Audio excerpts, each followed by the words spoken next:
Does the head of your IT workgroup have a technician brain or a manager brain? IT has a particular problem that affects its leading ranks. It stems from the practical reality that IT needs technicians to be able to do its job. They can take several forms, as developers, network engineers, desktop support specialists, and so on.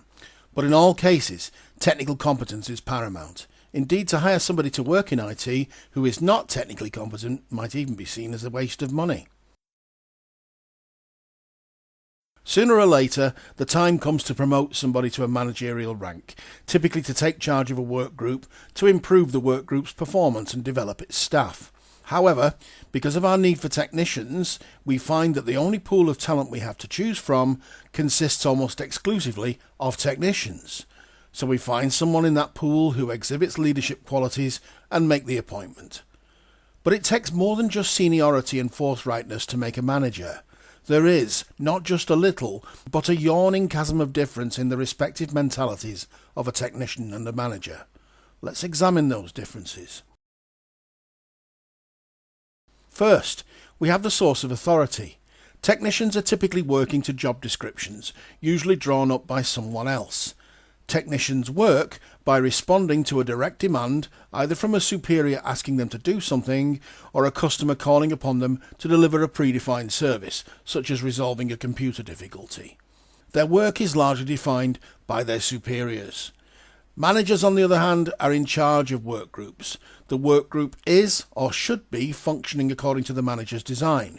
While managers receive some authority from their superiors, how their work groups actually go about delivering the service is ultimately the manager's responsibility. While a technician is responding to repeated individual demands, the manager is designing ways for multiple technicians to respond to multiple demands. Their authority comes less from their job description and more from how they run their work groups. Second, we have the nature of the work. In IT support, technicians are dealing with predefined systems or technologies.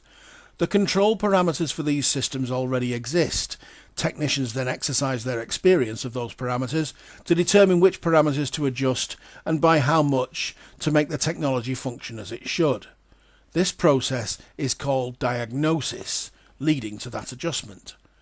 However, the manager is not dealing with technologies but with situations, circumstances, people and politics.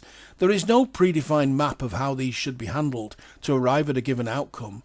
So managers must work this out for themselves, according to the vision that gives them their authority. Thus, diagnosis is irrelevant here. What is required is analysis, leading to negotiation and agreement. Technicians and managers think differently, work differently, on vastly different planes. For the promoted technician to succeed, a quite considerable shift in philosophy must take place. It's true to say that some never take that leap and remain stuck in an operative level, narrowly focused, technical mentality. This failure to leap carries with it considerable risks. The obvious one is that the promotion may fail. We needed a manager for the work group. We appointed a candidate, but the candidate did not deliver. So the work group remains unmanaged, its processes and service outputs stagnating. Expectations of improvements are left unmet. The investment in the new manager in terms of the typically higher remuneration produces no benefit, so is wasted.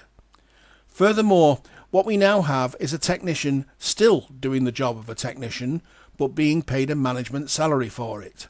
This is not just an unnecessary increase in costs, it is potentially divisive, because other technicians doing the same job are still paid as technicians, and may resent that one of their number is being paid more for doing essentially the same work.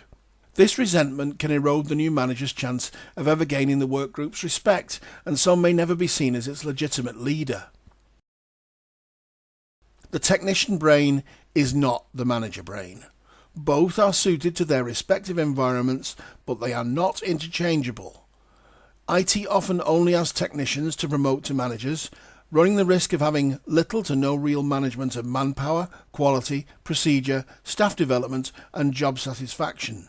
IT departments should understand the differences between technician brain and manager brain, and ensure that their promoted staff are shown how to make the philosophical leap for the sake of their staff and their work group's customers.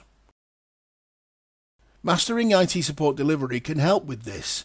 Have a look at the Aspiring Manager certificate, which is designed to deal precisely with this crucial issue.